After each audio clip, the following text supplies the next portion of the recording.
Thanks for joining me. Today we are making sweet potato fries, and these are some of my favorites because they deliver crunch, sweet, chewy, and a powerhouse of vitamins and minerals. So that's what we're making. Let's get started.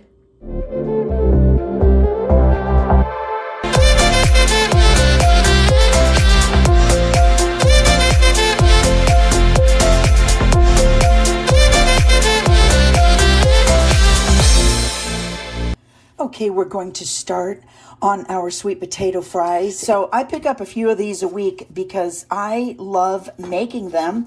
I'm not a fan of eating the sweet potatoes that come, already prepared in a can or anything like that. I eat them fresh because that is when they are delicious. And there are white sweet potatoes and there are red, and I just enjoy both. But we're going to cut long planks, and then we're going to just put them in a little water to soak off some of the starch. Sometimes I do that, sometimes I don't. But today I'm going to, just to show you how, if you'd like to. I kind of don't think it makes too much of a difference, but I will do it just because there's all different shapes, and we're going to just make nice fries. And those will go in the water. See, when we add our onion, our garlic, our curry powder, our cinnamon, our black pepper, and our cumin, I'm telling you, it makes a flavor that is so beautiful. So when you cut them like planks, you want to get them just like a big old wedgie fry, because these are going to crisp up.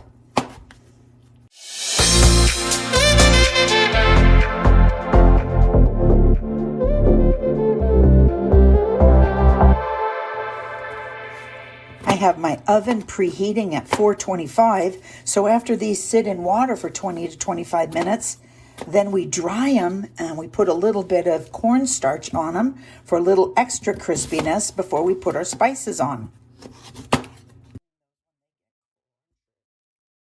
We're just going to let those sit for 20 minutes. I did, of course, wash them, but they're releasing kind of a starch water. Okay, see you soon. Okay, those have sat for 20 minutes, so I'm just going to drain those off and then dry them, and we will proceed. I'm just gonna put them on here. We want them really dry so they absorb the starch that we're going to put on them.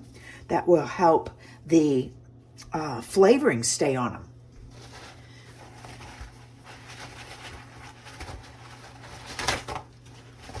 Just pat these dry. I'm going to get most of the water off and then give them one more drying.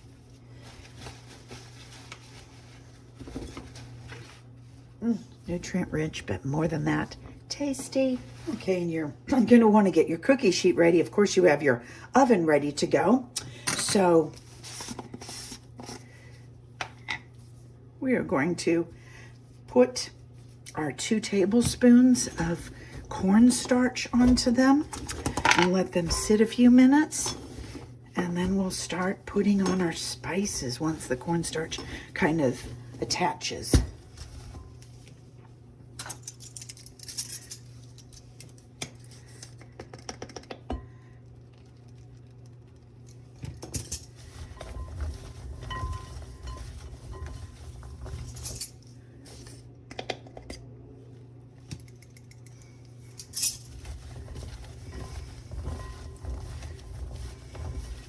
Now we are going to spray our oil on them after they sit a few minutes.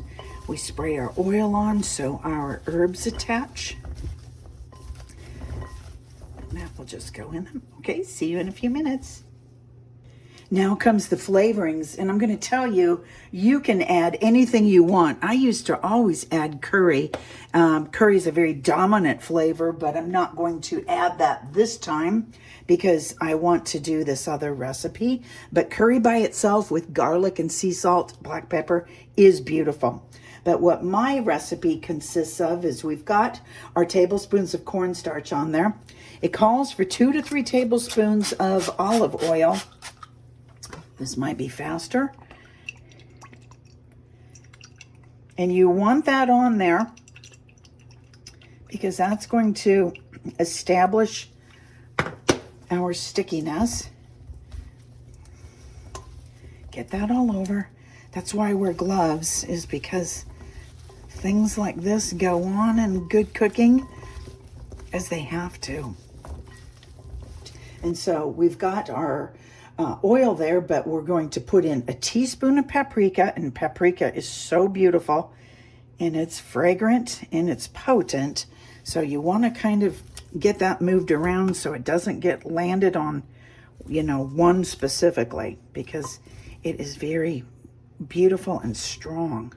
Oh my gosh, so beautiful. It's a red roasted pepper.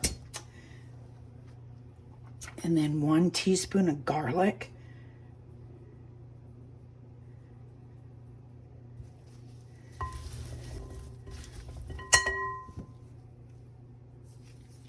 Oops.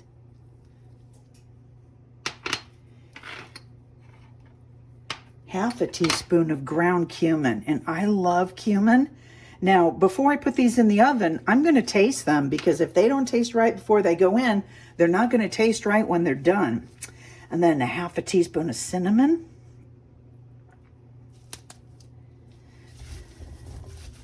Oh, I'm not saying that, but it's delicious smelling.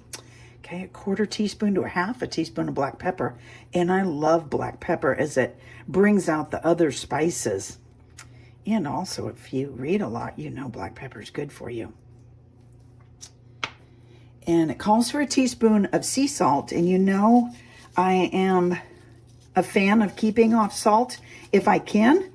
I have a measured teaspoon. I'm going to use about 3/4.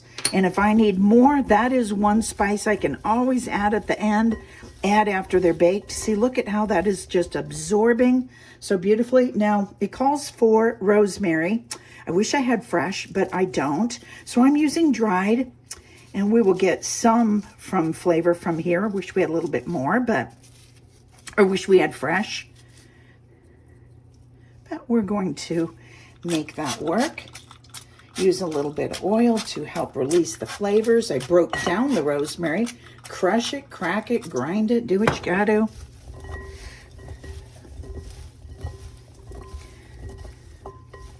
Now I'm going to taste one for just to see if I've got my salt right, my cinnamon right, my cumin right, because all of those make a beautiful fry.